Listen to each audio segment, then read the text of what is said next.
9. Introducción. ¿Por qué escribir un libro sobre la oración? Hace algunos años me di cuenta de que, como pastor, no tenía un primer libro que ofrecer a alguien que quisiera entender y practicar la oración cristiana. Esto no significa que no haya grandes libros sobre la oración.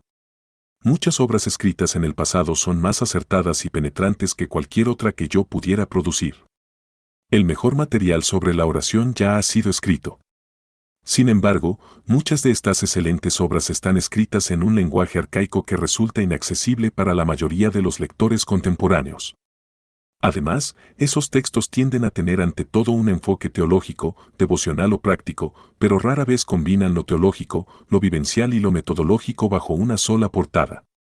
Un libro sobre los aspectos esenciales de la oración debería tratar los tres aspectos.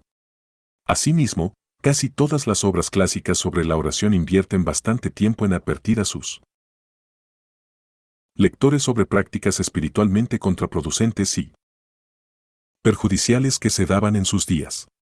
Estas advertencias deben actualizarse para los lectores de cada generación. ¿Dos clases de oración? Los autores que han escrito recientemente sobre la oración suelen tener una de dos posiciones sobre el tema. La mayoría enfatiza la oración como un medio de experimentar el amor de Dios y conocer la unidad con Él. Prometen una vida de paz y de continuo descanso en Dios. Estos escritores a menudo ofrecen radiantes testimonios de sentirse constantemente rodeados por la presencia divina. Otros libros, sin embargo, ven la esencia de la oración no como un descanso interno, sino como un clamor a Dios para que venga su reino. A menudo se considera la oración como un combate de lucha libre y, quizás por lo general, no se tiene una idea clara de la presencia inmediata de Dios.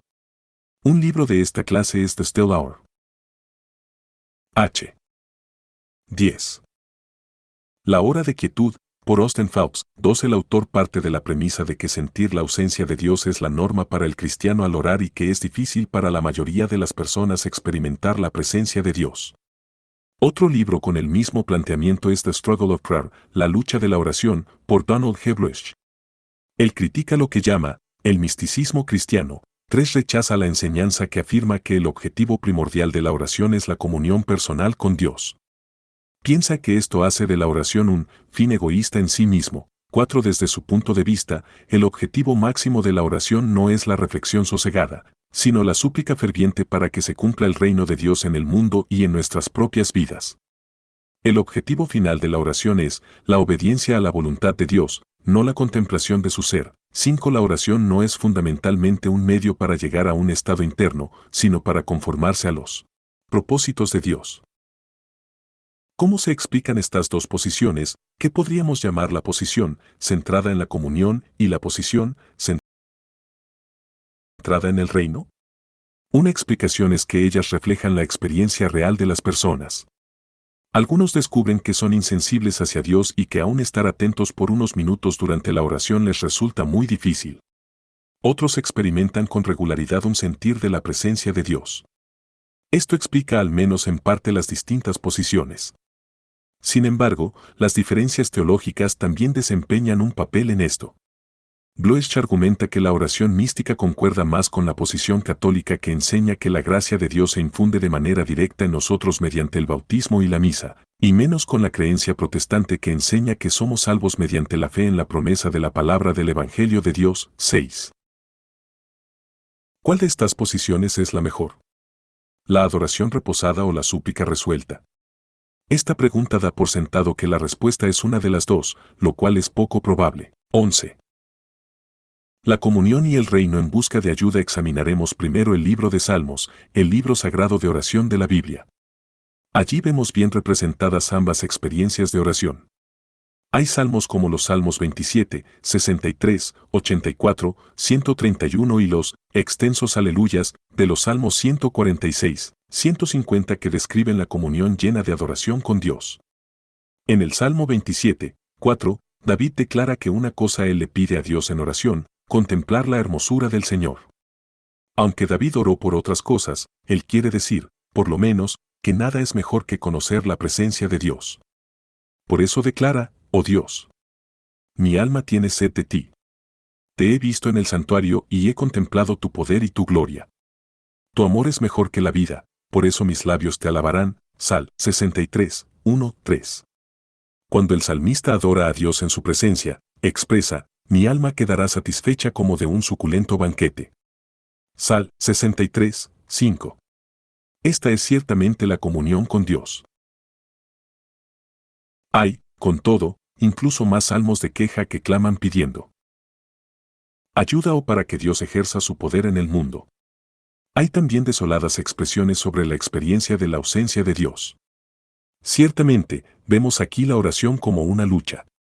Los salmos 10, 13, 39, 42, 43 y 88 son solo unos pocos ejemplos. El Salmo 10 comienza preguntando, ¿por qué, Señor, te mantienes distante? ¿Por qué te escondes en momentos de angustia? De pronto el autor clama, levántate, Señor. Levanta, oh Dios, tu brazo. No te olvides de los indefensos. Sal 10:12. Sin embargo, parece que casi hablara tanto consigo mismo como con el Señor. Pero tú ves la opresión y la violencia, las tomas en cuenta y te harás cargo de ellas.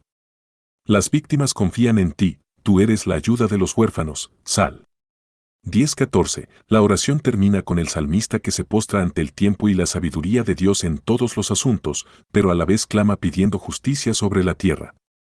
Este es el combate de lucha. Libre con la oración centrada en el reino.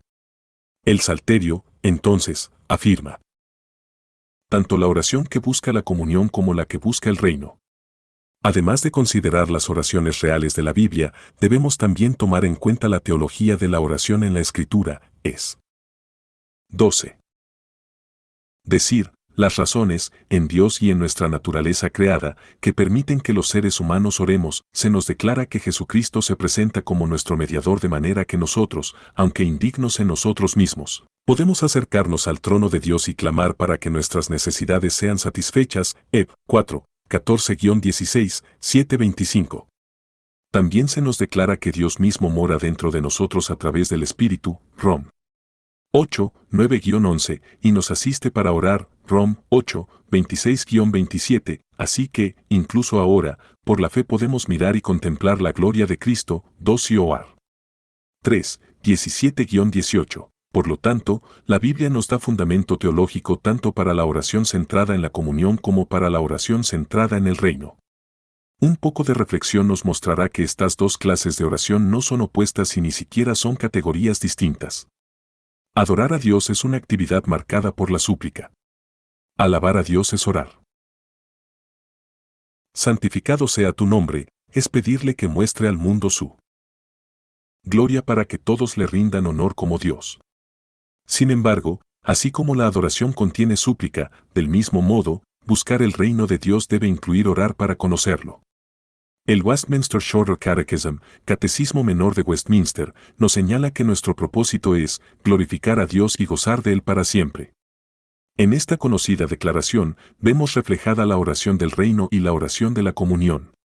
Estas dos acciones, glorificar a Dios y gozar de Dios, no siempre coinciden en esta vida, pero a la larga deben ser la misma cosa. Podemos orar por la venida del reino de Dios, pero si no disfrutamos inmensamente de Dios con todo nuestro ser, no lo estamos honrando de verdad como Señor. 7. Por último, cuando consultamos a muchos de los más grandes escritores de la antigüedad, como Agustín, Martín Lutero y Juan Calvino, vemos que ellos no pertenecen claramente a ninguna de estas dos posturas. 8. Sin duda, incluso el prominente teólogo católico Hans Urs von Balthasar ha buscado dar balance a la tradición mística y contemplativa de la oración. Advierte sobre el peligro de encerrarse demasiado en uno mismo, la oración contemplativa. 13. Ni puede ni debe ser autocontemplativa, sino, más bien, es considerar y escuchar con reverencia a la negación del yo, es decir, la palabra de Dios. 9. Pasando de la obligación al deleite entonces, ¿a dónde nos lleva esto? No deberíamos crear una división entre la búsqueda de la comunión personal con Dios y la búsqueda del avance de su reino en los corazones y en el mundo. Y, si se mantienen unidas, entonces la comunión no será solo un conocimiento místico sin palabras y nuestras peticiones no serán solo una manera de procurar el favor de Dios, por sus muchas palabras. Matt 6:7. Este libro mostrará que la oración es una conversación y un encuentro con Dios. Estos dos conceptos nos dan una definición de la oración y nos proveen de un conjunto de herramientas para profundizar en nuestras vidas de oración. Las formas tradicionales de oración, adoración, confesión, acción de gracias y súplica, son prácticas concretas así como profundas vivencias. Debemos conocer el asombro de alabar su gloria, la intimidad de encontrar su gracia y la lucha de pedir su ayuda. Todo esto nos lleva a conocer la realidad espiritual de su presencia. La oración, entonces, es asombro intimidad, lucha y realidad. No todos estos componentes estarán presentes cada vez que oremos, pero cada uno debería ser un elemento importante de nuestra oración a lo largo de nuestras vidas. En su libro sobre la oración, J. I. Packer y Carolyn Nastrom ponen un subtítulo que resume todo esto de buena manera. La oración es encontrar nuestro camino pasando de la obligación al deleite. Esta es la travesía de la oración.